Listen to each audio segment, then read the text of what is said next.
Alhamdulillah wa syukrillah, segala pujian itu hanya selayaknya bagi Allah Subhanahu wa ta'ala.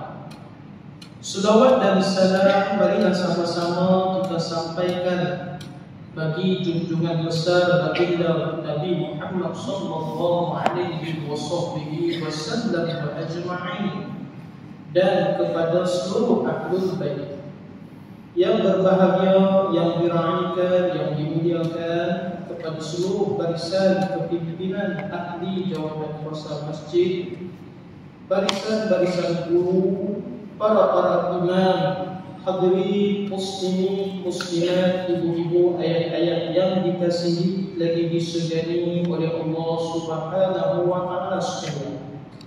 Semoga pada malam yang penuh dengan keberkatan di dalam bulan Sya'ban ini, marilah bersama-sama kita memohon kepada Tuhan Rabbul Jalil, Tuhan yang Maha Afu, agar Allah Subhanahu wa ta'ala sentiasa mengampuni tiap-tiap dosa yang dilakukan oleh kita, sama ada dosa yang kecil maupun dosa yang besar. Semoga Allah Subhanahu wa ta'ala menjadikan kita anak yang soleh serta soleh, yang sentiasa mendoakan kesejahteraan bagi kedua ibu dan ayah kita, mengampuni dosa kedua ibu dan ayah kita, melambangkan kubur dan menerangi kubur mereka dengan cahaya Al-Quran. Mudah-mudahan Allah Subhanahu wa ta'ala mengampuni dosa suami, isteri maupun anak-anak kita, dan menghimpunkan kita sekeluarga memasuki ke dalam syurga Allah Subhanahu wa ta'ala, dan dijauhkan daripada segala siksaan azab api neraka Allah. Mudah-mudahan Allah Subhanahu wa ta'ala mengurniakan kepada kita syafaat baginda Nabi Muhammad sallallahu alaihi wasallam di yaumul akhirah, yang mana dengan syafaat Nabi sallallahu alaihi wasallam ini membantu kita umat-umat yang untuk melangkah memasuki ke dalam syurga Allah dan dijauhkan daripada segala siksaan azab api neraka Allah. Amin ya rabbal alamin. Alhamdulillah, alhamdulillah wa syukurillah, segala pujian itu hanyalah selayaknya bagi Allah. Syukur yang tidak terhingga dipertemukan kita pada malam ini, dalam satu malam yang penuh dengan keberkatan, yang mana kini kita berada di dalam bulan Sya'ban, dan kurang daripada satu bulan lagi insya-Allah kita akan memasuki bulan Ramadan, bulan yang dinanti-nantikan, bulan yang ditunggu oleh orang yang mukmin, kerana datangnya Ramadan itu bersamanya dengan keampunan, maghfirah, rahmat Allah Subhanahu wa ta'ala. Maka jangan dilupakan, di dalam bulan Sya'ban ini adanya satu malam yang disebutkan sebagai malam nisfu Sya'ban, yang juga turut di dalam agama kita, yang diberikan keutamaan malam nisfu Sya'ban itu untuk menghidupkan amalan-amalan yang mendekatkan diri kita ini kepada Allah. Sebelum kita memulakan kuliah kita pada malam ini, saya ingin menceritakan berkenaan dengan 5 malam yang diberikan keutamaan di dalam agama kita. Tanggal yang pertama, malam yang diberikan keutamaan adalah malam Lailatul Qadar, yang semestinya berlaku di dalam bulan Ramadan. Ini adalah malam yang dirahsia Allah Subhanahu wa ta'ala, hibatullah, hadiah daripada Allah khusus kepada umat Nabi Muhammad sallallahu alaihi wasallam, yang mana Lailatul Qadar ini tidak diberikan kepada umat-umat yang terdahulu. Malam yang kedua yang diberikan keutamaan di dalam agama kita ini adalah malam Isra wal Mi'raj, yang berlaku di dalam bulan Rajab, yakni perjalanan baginda Nabi Muhammad sallallahu alaihi wasallam daripada Masjidil Al-Haram menuju ke Masjidil Al-Aqsa, lalu bertemu Allah dan mendapat perintah solat 5 waktu. Ini adalah malam yang pertama. Malam yang ketiga yang diberikan keutamaan adalah malam yang Arafah. Malam yang keempat adalah malam Jumaat yang berlaku pada tiap-tiap minggu. Kerana hadisnya jelas, inna afdal ayyamikum yaumul Jumaat. Seafdal hari bagi umat aku ini merupakan hari Jumaat. Apakah yang ada pada hari Jumaat? Banyak kemuliaan. Antaranya fa'idha khuliqal adam wa fihi kubutah.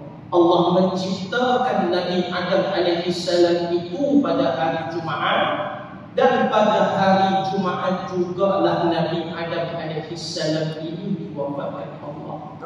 Dan seorang yang mukmin matinya pada malam Jumaat ataupun Jumaat pada siangnya, maka terlepaslah mereka ini daripada segala siksaan atau pertanyaan kubur. Maka hari Jumaat adalah hari yang paling diafdalkan untuk kita ini berdoa. Antaranya di antara dua khutbah dan selepas malam asar, yakni pada hari Jumaat.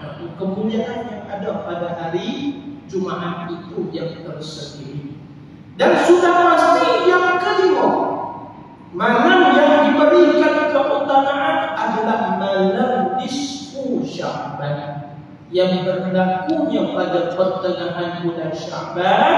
Maka masyarakat kita kebiasaan akan menghidupkan malam tersebut dengan membacakan Yasin 3 kali ataupun 5 dan sebagainya. Adakah salah dalam membacakan Yasin 3 kali? Tidak. Malam-malam itu nak baca 10 kali pun tidak menjadi masalah. Malam itu jangan dibatasi dengan membaca surah Yasin semata. Ada orang yang mengambil peluang pada malam tersebut, ya, dengan menghidupkan malam tersebut seperti malam-malam Lailatul Qadar. Baik hadirin hadirat yang dikasihi oleh Allah, marilah sama-sama kita menyambut pengajian kita ini. Masih lagi dalam membicarakan kitab rahsia pengajian alam kiamat dan alam akhirat.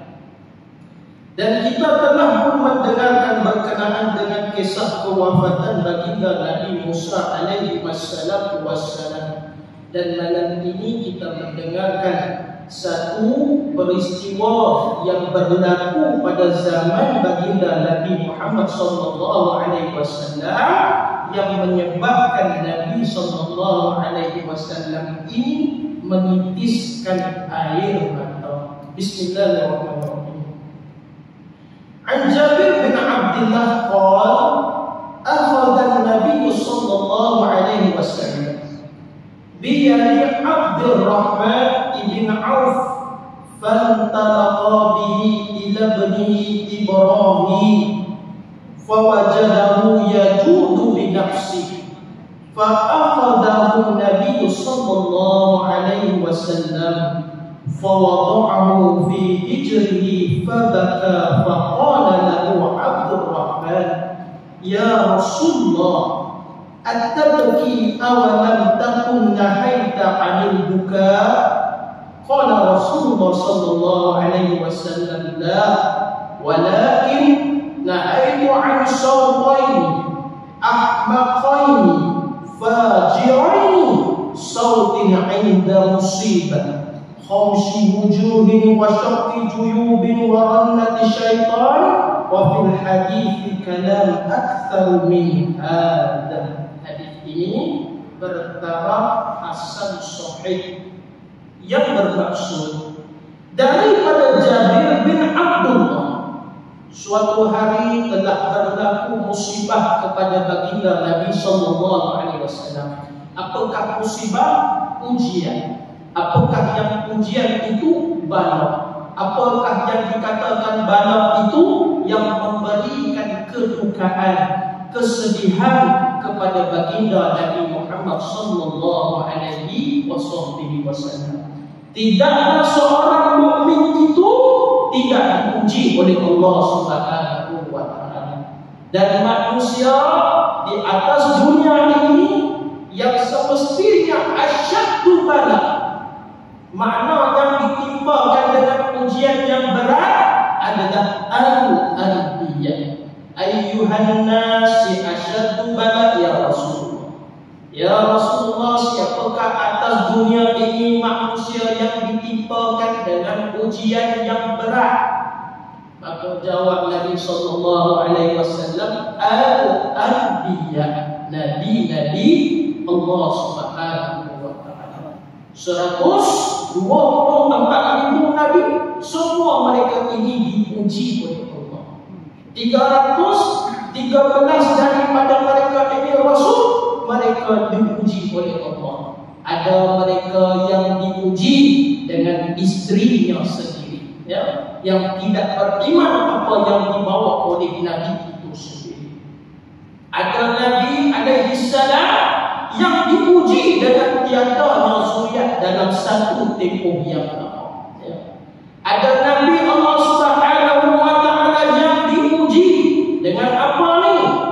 Yang dipuji Nabi itu dengan adik-beradiknya sendiri. Kita dipuji dengan adik-beradik, ya tuan-tuan. Ya, kadang dipuji, ya, cuma adik kita ni tak bertegur kita, ya, tak melayan kita. Tetapi Nabi Yusuf alaihi salam, Allah memujinya adik-beradik yang cuba membunuh Nabi Yusuf itu sendiri.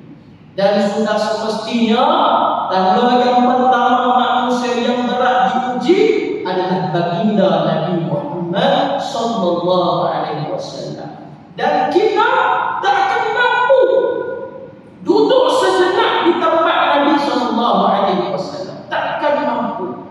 Ya, apa yang dilalui, yang dihadapi Nabi sallallahu alaihi wasallam. Nabi sallallahu alaihi wasallam ini dipuji sebagai anak yatim piatu. Nabi juga pernah dipuji oleh Allah Subhanahu wa taala dengan kelaparan, ya. Nabi sallallahu alaihi wasallam ini malah saat Nabi sallallahu alaihi wasallam wafat masih lagi dipuji oleh Allah saat Nabi sallallahu alaihi wasallam menghadapi safaratul maut. Ujian bagi Nabi sallallahu alaihi wasallam. Kata Jabir bin Abdullah ini memegang Nabi sallallahu alaihi wasallam dengan tangan Abdurrahman bin Auf radhiyallahu anhu. Siapakah Abdurrahman bin Auf ini? Salah seorang sahabat Nabi sallallahu alaihi wasallam yang dijaminnya syurga. Kerana dia termasuk dalam 10 sahabat yang dijamin syurga oleh baginda Nabi Muhammad sallallahu alaihi wasallam. Banyaknya jasa Abdurrahman bin Auf ini di dalam agama kita. Ya, walaupun beliau ini tidaklah cukup terkenal. Jika nak dibandingkan namanya dengan Sayyidina Abu Bakar, ataupun Sayyidina Umar, ataupun Sayyidina Uthman, ataupun Sayyidina Ali, ini Abdurrahman ini beliau terkenal kerana apa? Kerana kekayaan yang melimpah ruah banyaknya. Abdurrahman bin Auf radhiyallahu anhu ajma'in ini bukan kekayaannya 1 juta, 2 juta. Kekayaannya itu sungguh luar biasa. Kata Imam Ahmad meriwayatkan daripada Anas bin Malik, Abdurrahman bin Auf ini ketika mana beliau meninggal dunia, beliau meninggalkan 4 orang bani. Makna kata 4 orang isteri.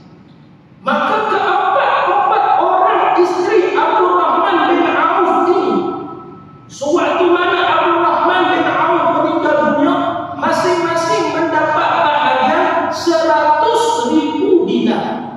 Itu kekayaan. Kadang di kalangan kita keliru. Apa yang keliru? Perbezaan dinar dan dirham. Ya, betul. Ya, 1 dirham bersamaan dengan berapa duit kita? Kalau nak sebut pasal duit ni sensitif sikit. Ya, nak sebut pasal duit sekarang ni sensitif sikit tuan-tuan. Jangan sebut pasal duit ni, takut ada yang meradang. Ya, kita tengok sajalah tuan-tuan dalam Google, tuan-tuan tulis 1 MYR. Ya, 1 ringgit duit kita bersamaan dengan 1 dirham ini. Ya, yang kalau kita convert ni kita dapat dalam 1.15 sen dirham.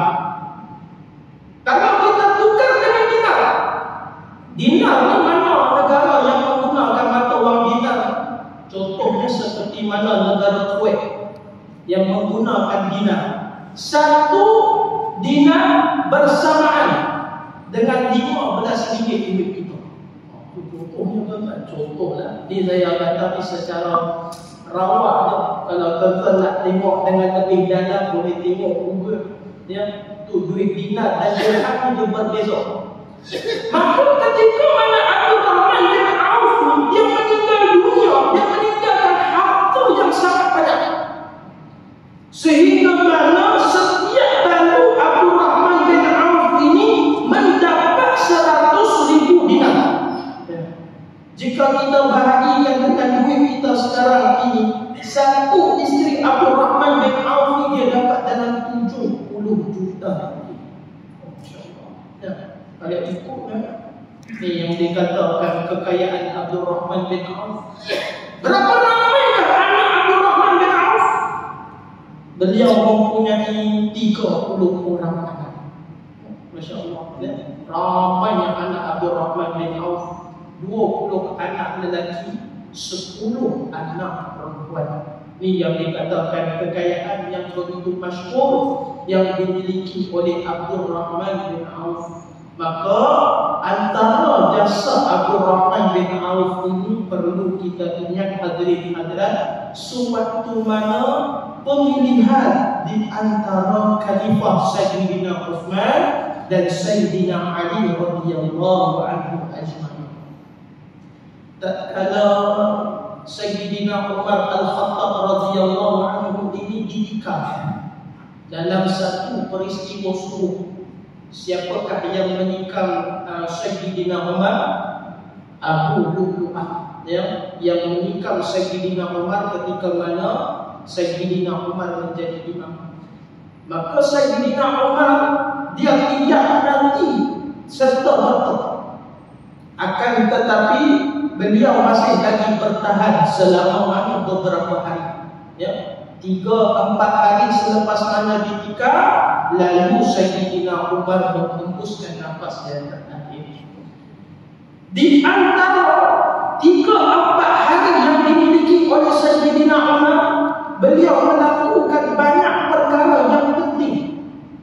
Antaranya meminta kepada anaknya untuk melepaskan semua hutang-hutang yang dimiliki oleh Sayyidina Umar Al-Khattab ini, dan juga menghantar anaknya Abdullah bin Umar ini untuk bertemu Sayyidatina Aisyah radhiyallahu anha. Untuk apa? Memohon izin supaya jenazahnya kelak disemadikan di sebelah Sayyidina Abu Bakar As-Siddiq dan sebelah baginda Nabi Muhammad SAW. Atas perkenan izin Sayyidatina Aisyah radhiyallahu anha, ya, maka Sayyidatina Aisyah ini memberikan Umar disemadikan di sebelah baginda Nabi sallallahu alaihi wasallam. Dan antara perkara penting yang dilakukan oleh Sayyidina Umar adalah memilih the next president, calon khalifah yang seterusnya. Tetapi beliau tidak terus memilih Sayyidina Uthman bin Affan radhiyallahu anhu. Beliau mencalonkan 6 nama sahabat yang mulia. Ya, antaranya Sayyidina Uthman, Sayyidina Ali, Abdul Rahman bin Auf, Sa'ad bin Abi Waqqas, Zubair bin Awam, Talha bin Ubaidillah. Ini 6 orang sahabat yang juga dijamin syurga. Maka kata Sayyidina Umar,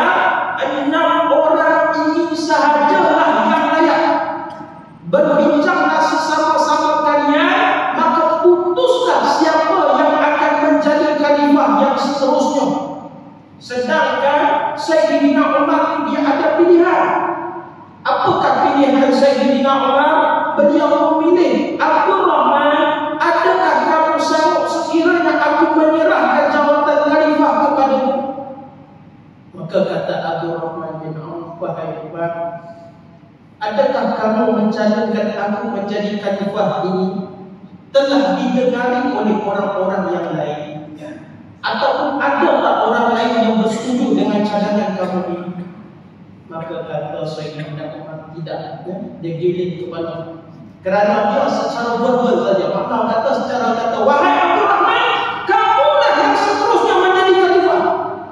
Tapi kata Abdul Rahman bin Auf, tak boleh begitu wahai Umar.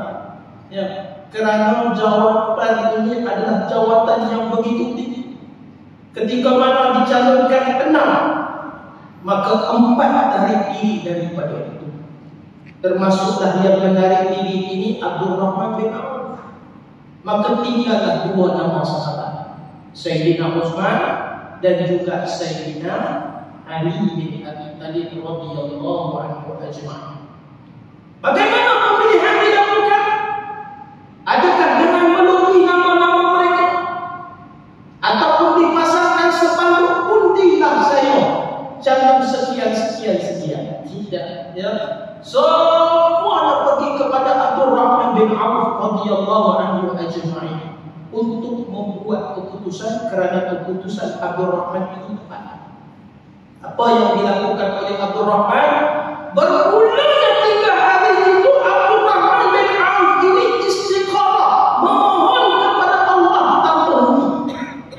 Dia tak tidur, dalam keadaan tidur Abdul Rahman ini tak cukup. Maka apa lagi yang dilakukan oleh Abdul Rahman? Bertanya kepada sahabat-sahabat yang ada pada ketika itu, di antara 2 nama, siapakah ini? Maka ada yang pro kepada Sayyidina Ali dan ada juga yang pro kepada Sayyidina Utsman. Maka siapa lagi Sayyidina Abdul Rahman bin Auf ini ditanya? Dia tanya seluruh penduduk Madinah ini. Pergi ke rumah-rumah mereka ni, jumpa orang tua ni, kita ada 2 jalan ni, kamu nak pilih siapa ni? Oh, saya pilih Sayyidina Utsman. Tanya yang lain, belah perempuan tak, kamu pilih siapa ni? Kami memilih Sayyidina Ali. Ada yang pilih Sayyidina Utsman, ada yang pilih Sayyidina Ali. Maka keputusan itu ketika mana dikumpul oleh Abdul Rahman bin Auf ini lebih berat kepada Sayyidina Utsman bin Affan. Tapi Sayyidina Utsman ini tak terus melantik Sayyidina Utsman. Abdul Rahman bin Auf ini tak terus melantik Sayyidina Utsman, melainkan mengadakan perbincangan tertentu. Apa yang dilakukan oleh Abdul Rahman bin Auf? Memanggil Ali, Abi Thalib dan Utsman bin Affan. Dua-dua dipanggil, tapi masuk dalam bilik seorang demi seorang.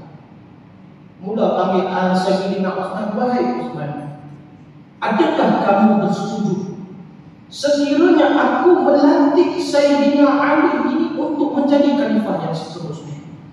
Maka apa kata Sayyidina Utsman ini? Pilihan kamu adalah pilihan yang tepat. Ini betul disahabat. Pilihan kamu itu tepat, Abdul Rahman bin Auf. Tiada orang yang lebih layak melainkan Ali itu semestinya. Ya. Maka pilihlah Ali, Abi Thalib ini sebagai khalifah kita yang seterusnya. Maka kata Abdul Rahman, tunggu dulu, nak kena tanya pandangan Ali pula. Baliklah kamu ni wahai Utsman, ya. Maka panggil Sayyidina Ali. Kata Sayyidina Ali, wahai Sayyidina Ali, adakah kamu bersetuju sekiranya aku memilih Utsman bin Affan ini sebagai khalifah setelah Umar? Apa kata Sayyidina Ali? Pilihan kamu juga adalah pilihan yang tepat. Tak ada orang yang lebih layak. Sahabat-sahabat kita melainkan Utsman saja. Maka pilihlah Sayyidina Utsman sekiranya kamu merasakan dia berkelaikan. Kerana aku merasakan jawatan khalifah ini adalah khalifah yang berat. Dia tak mampu nak menanggung. Maka lebih penting kepada Abdul Rahman bin Auf masing-masing budi satu sama lain. Masing-masing ditolak satu sama lain. Kawan Allah 3 hari tak tidur. Maka akhirnya Abdul Rahman bin Auf ni dia dapat satu keputusan. Pergilah dia perkerangan Masjid Nabawi. Panggil semua orang. Panggil 50. Ni kira macam malam pencalonan orang ada. Malam pencalonan. Siapakah yang menang dengan undian paling banyak? Siapa kerusi majoriti? Tapi ini bukan tuan-tuan, ya Allah. Ya. Dalam Abdul Rahman bin Auf nak milih khalifah itu bukan satu keputusan yang senang. Maka Abdul Rahman bin Auf memegang dua-dua tangan sahabat ini. Tengok nak menjaga hati. Ya. Nak jaga hati, pegang tangan dua sahabat. Dia kata, wahai Ali, dengan ini aku melantik Uthman bin Affan sebagai khalifah kita yang seterusnya. Adakah kamu bersetuju? Kata Sayyidina Ali, syukur, alhamdulillah. Tengok betul akhlak para sahabat yang mulia. Maka Abdul Rahman bila dia menampilkan Uthman bin Affan ini, maka betullah hatinya balik boleh tidur. Tahu kalau keputusan yang dibuat oleh Abdul Rahman bin Auf, ya, itu jasanya begitu besar. Maka musibah yang dihadapi baginda Nabi Muhammad sallallahu alaihi wasallam ini adalah kewafatan anak Nabi sallallahu alaihi wasallam yang bernama Ibrahim. Ya, Nabi pegang tangan Abdul Rahman bin Auf, bawa kepada anaknya yang bernama Ibrahim. Ibrahim anak Nabi Muhammad sallallahu alaihi wasallam yang keberapa? Yang ke-7, yakni yang terakhir. Siapakah isteri Nabi sallallahu alaihi wasallam yang melahirkan Ibrahim? Maria Al-Qibtiyah, seorang kundik di raja, milik Raja Najasyi yang cukup Raja Najasyi disayang. Al-Muwaqis nama raja. Maka kerana akrablah hubungannya dengan Nabi sallallahu alaihi wasallam, maka Raja Najasyi ini menghadiahkan Maria Al-Qibtiyah ini kepada Nabi sallallahu alaihi wasallam sebagai seorang hamba. Tetapi Nabi sallallahu alaihi wasallam tidak menjadikan Maria Al-Qibtiyah ini sebagai seorang hamba, melainkan dimuliakan dia dengan dijadikan isteri baginda Nabi sallallahu alaihi wasallam. Nabi kita sallallahu alaihi wasallam memiliki 7 orang anak. Qasim, Zainab, Ruqayyah, Kulsum, Fatimah, Abdullah dan Ibrahim. 6 orang anak baginda Nabi sallallahu alaihi wasallam lahir mereka pada satu ibu yang sama. Siapakah isteri yang melahirkan 6 orang anak Nabi sallallahu alaihi wasallam? Tidak lain dan tidak bukan, dialah Ummul Mukminin Sayyidatina Khadijah Al-Khuwailid radhiyallahu anha. Isteri pertama Nabi sallallahu alaihi wasallam yang melahirkan 6 zuriat Nabi. Suatu mana Nabi sallallahu alaihi wasallam bersama Sayyidatina Khadijah, tidaklah Nabi sallallahu alaihi wasallam bernikah dengan wanita yang lain. Maka tatkala Sayyidatina Khadijah radhiyallahu anha wafat, anak-anak Nabi sallallahu alaihi wasallam masih kecil, maka Nabi bernikah dengan seorang wanita yang bernama siapa ni? Isteri kedua. Bukan Sayyidatina Aisyah. Aisyah radhiyallahu anha isteri kedua. Saudah binti Zam'ah, seorang janda yang berusia 65 tahun. Itu dia punya tujuan. Sunnah Nabi sallallahu alaihi wasallam. Ya, jangan kita kata Nabi sallallahu alaihi wasallam mencari yang muda, tidak. Ya. Kedua, 65 tahun. Ambil ini sebagai satu cabaran, Bapak. Ya. Ambil ini sebagai satu, kalau kita betul nak mengikut sunnah, nak mengikut sunnah betul boleh, tak ada masalah. Yang kedua, pastikan calon 60 tahun atas. Boleh, Bapak. Jangan Ustaz, bukan kawan-kawan nak tunjukkan kami. Tak ada apa ni yang dikatakan betul. Kerana tujuan Nabi nikahnya adalah untuk apa? Menjaga anak-anak Nabi sallallahu alaihi wasallam yang masih kecil lagi pada ketika itu. Barulah datang yang ketiga, yakni Sayyidatina Aisyah radhiyallahu anha. Maka seterusnya dalam riwayat kehidupan Nabi sallallahu alaihi wasallam, yang lebih masyhur, Nabi sallallahu alaihi wasallam bernikah dengan 12 orang isteri. Walaupun 12, hanya seorang saja yang Nabi sallallahu alaihi wasallam nikahi gadis. Makna kata anak darah, yaitu Sayyidatina Aisyah radhiyallahu anha.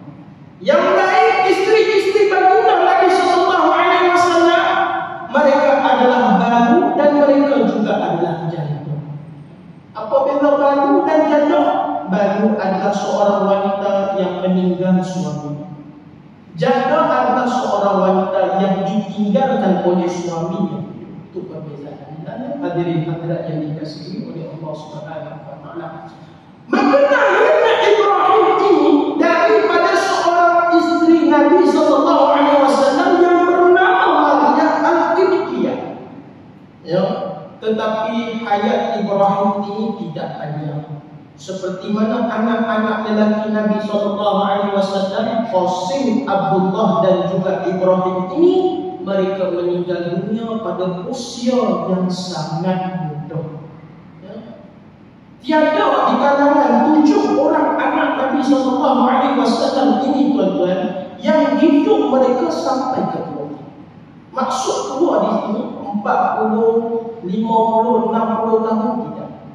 Yang terakhir di kalangan anak Nabi sallallahu alaihi wasallam meninggal dunia adalah Sayyidatina Fatimah radhiyallahu anha.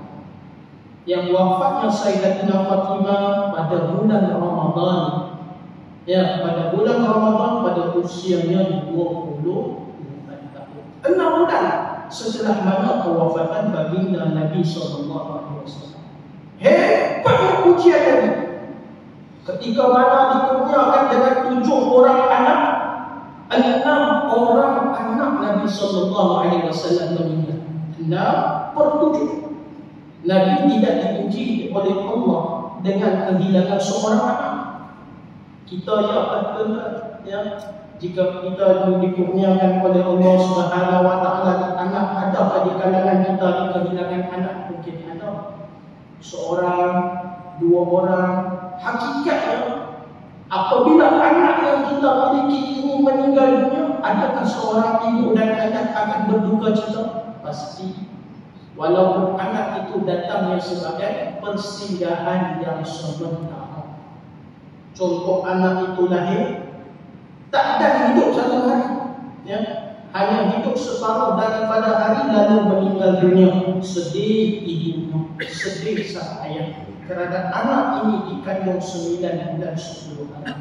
Tapi bayangkan pada tempat baginda Nabi sallallahu alaihi wasallam, 6 orang daripada 7 anaknya meninggal dunia, walaupun Nabi sallallahu alaihi wasallam masih hidup ketika itu.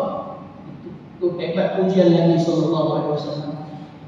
Maka mengambil akan dia oleh Nabi sallallahu alaihi wasallam, diletakkan Ibrahim ini di atas ridha Nabi sallallahu alaihi wasallam. Ya, tanpa Nabi sallallahu alaihi wasallam sedari, maka menitislah air mata baginda Nabi sallallahu alaihi wasallam. Kerana apa? Anaknya itu meninggal dunia. Hakikatnya Nabi sallallahu alaihi wasallam juga seorang manusia yang mempunyai perasaan. Ada kala Nabi sallallahu alaihi wasallam bergembira, ada kala Nabi sallallahu alaihi wasallam juga berduka cita. Maka tidak lari Nabi sallallahu alaihi wasallam daripada menitiskan air mata. Tuan-tuan, kita berikan dulu kepada asas. Nanti kita akan sambung sedikit insya-Allah.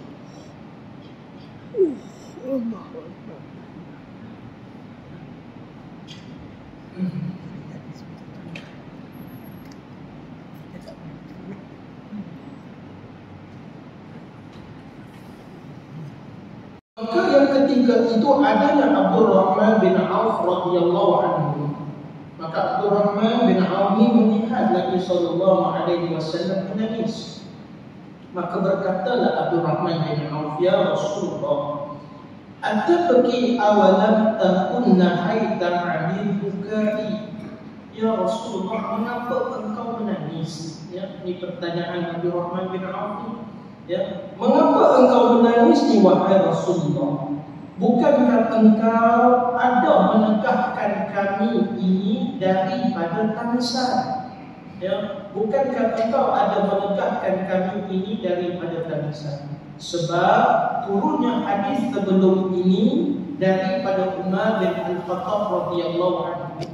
Bersabdanya baginda Nabi sallallahu alaihi wasallam, "Al-mayyitu yu'adzabu bi bukai ahlihi alaihi." Mayat itu diazab, kata Nabi sallallahu alaihi wasallam. Bagaimana mayat boleh diazab? Salah satunya dengan sebab tangisan ahlinya atasnya. Makna kata, jika kita dengarkan hadis ini, adakah agama kita, Islam melarang kita ini daripada menangis? Bila mana ibu dan ayah kita, adik-beradik kita, isteri kita, suami kita, anak-anak kita meninggal dunia ini, adakah kita ini tidak boleh bersedih? Ataupun tak boleh langsung menitiskan air mata? Sehingga mana tahan air mata ini jangan bagi menitis. Kerana apa? Hadis ini jelas. Al-mayyitu yu'adzab. Mayat itu diazab. Kerana apa diazab? Dengan sebab tangisan ahlinya ke atasnya. Maka Abdurrahman bin Auf radhiyallahu anhu ditanya, wahai Rasulullah, kenapa engkau menangis? Ya, bukan dalam satu pertanyaan nak bertanya. Ya, mengapa engkau menangis wahai Rasulullah? Bukankah engkau ada menegahkan kami ini daripada menangis? Maka jawablah Nabi sallallahu alaihi wasallam, la walakin, ya, dan sesungguhnya aku menegahkan kalian daripada menangis sekiranya keluarnya suara-suara yang buruk daripada kamu. Aku menegahkan kalian menangis sekiranya kamu menghadapi musibah, kamu mencekau muka kamu, mencekau muka, mengoyak-oyakkan baju, ya, dalam keadaan dalam bahasa kita ni merombolkan rambut. Apa maksud rombolkan rambut? Dia mengusut masaikan rambut, sehingga mana kamu menyalahkan orang di atas musibah yang ditimpa kamu. Itulah yang aku larang daripada kamu. Hakikatnya seorang yang menangis itu adalah perkara yang lumrah. Menangis kita ini terdesak-desak, ada menangis ini dalam keadaan kurung diri dalam bilik, tidak menjadi masalah. Tetapi jangan sampai satu tahap menangiskan atas orang yang pergi itu dalam tangisan yang begitu hibur. Hibur sehingga mana dia menyalahkan orang-orang yang sekeliling, dan sampai satu tahap na'udzubillah dia menyalahkan Allah atas hal tersebut. Kenapa Allah ini begitu kejam? Jahat dia kata. Kenapa Allah ini begitu zalim? Kenapa Allah ini begitu jahat? Kenapa kata begitu? Sebab Allah Subhanahu wa taala telah mematikan suami saya. Ya, alhamdulillah kata. Suatu mana pengalaman saya sedikit ya, kita menguruskan jenazah ini, belum pernah lagi kita berjumpa dengan orang yang menangisnya, meratapnya hibur secara berlebihan. Paling tidak datang seorang anak, dia lambatkan pengurusan jenazah ibunya itu. Makna kata ketika nak bawa jenazah ibunya masuk dalam van, anak dia menghalang. Tapi bila ditenangkan oleh orang, maka dia pun bertenang. Ya, tak ada dalam keadaan terpaksa hentakkan kepala di sini, ataupun dia mengoyakkan bajunya, ataupun dalam keadaan dia menghalang orang lain. Itu tidak lagi. Ya, perkara itu adalah yang ditegak di dalam agama. Dan kebanyakannya orang-orang yang dalam perempuan di belah negara Arab Mesir, mereka tak boleh nak menerima berita kematian. Bila mana sang suami meninggal dunia, mereka pukul dada mereka di dalam keadaan yang sangat kuat. Ya, contohnya Syiah, dalam keadaan mereka pukul di muka mereka.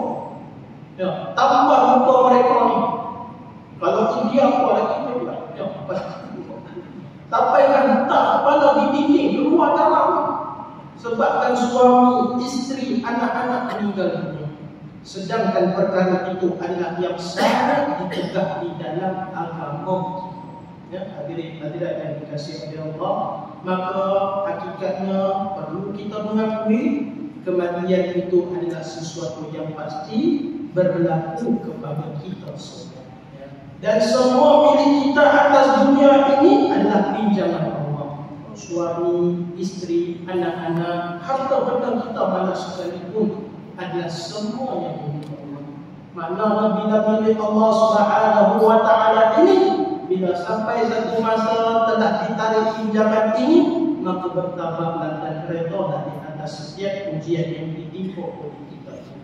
Baik hadirin-hadirat yang dikasihi oleh Allah, kita akan berhenti setakat itu saja pada malam yang mulia ini, tuan-tuan.